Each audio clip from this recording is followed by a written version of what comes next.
I got to ask this question. How can we get more connected on LinkedIn? It's a really powerful question. And I got some really good ideas about how to help with that. So here's 10 tips on how to get better connected on LinkedIn.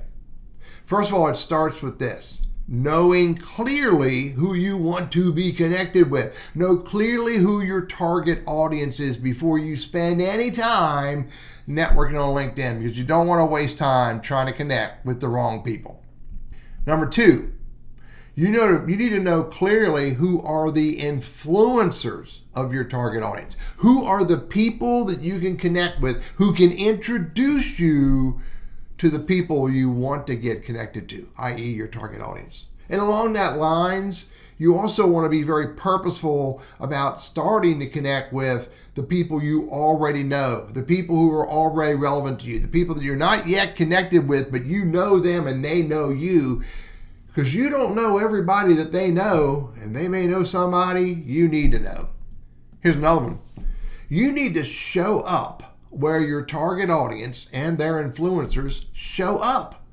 Now, on LinkedIn, that could be LinkedIn groups, but it could also be conversations that are going on LinkedIn that your target audience and or influencers are paying attention to, reading, or even engaging on. Show up where they show up. Here's the 4th one. Don't rely solely on social networking. You want to network in real life as well. Now, I love virtual networking. I love social networking, but I also show up every now and then in real life at events and conferences and trade shows and just at a good old bar, because that's another powerful way to meet people. And again, you don't know who you're going to meet, who they know that you may need to know. So network in real life. Now, here's number 5. As you are meeting new people, don't worry so much about you doling out your business card to them and hoping and praying that they put it on their desk so they'll call you one day. But more importantly, the people who are relevant to you, get their business card. And that way you can put their contact information into your contacts or your CRM system. But more importantly, you can also send them a LinkedIn invite afterwards and connect with them on LinkedIn. Here's number 6. As you are having conversations with people that you're meeting, either virtually and or in real life, here's probably the most important question you can ask them as they are getting to know you. And that's this. Who do you know that you think I should meet next? Because again, you don't know who they know.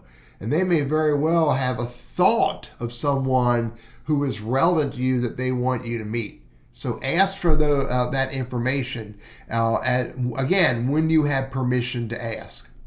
Number 7, remember, it's called Networking for Mutual Benefit. Do an Amazon search for that book. And that means that you shouldn't be networking or building your connections just for you. You should be willing to also help those that you're connecting with as you are seeking help from them and others for yourself.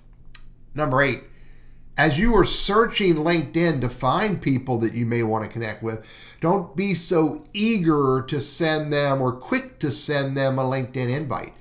Look for a way to get introduced to them by the people that you've already connected with and started to build some level of relationship with. Or look for their content and see if there's a way that you can engage on their content so they become aware of who you are before you send them that LinkedIn invite. And I alluded to this earlier as number 9. Don't think you have to be the one to always start the conversation, i.e. posting content. You also want to look for content to get involved in, to engage on, to be a part of other people's conversations. One of my rule of thumbs is this: you want to comment or reply 4 times as often as you post. People want to have conversations with people who are willing to get into conversations. And here's number 10. Don't just connect. You can't. That's a mistake. What you want to do is connect and then invite the people that you connect with into a conversation about them.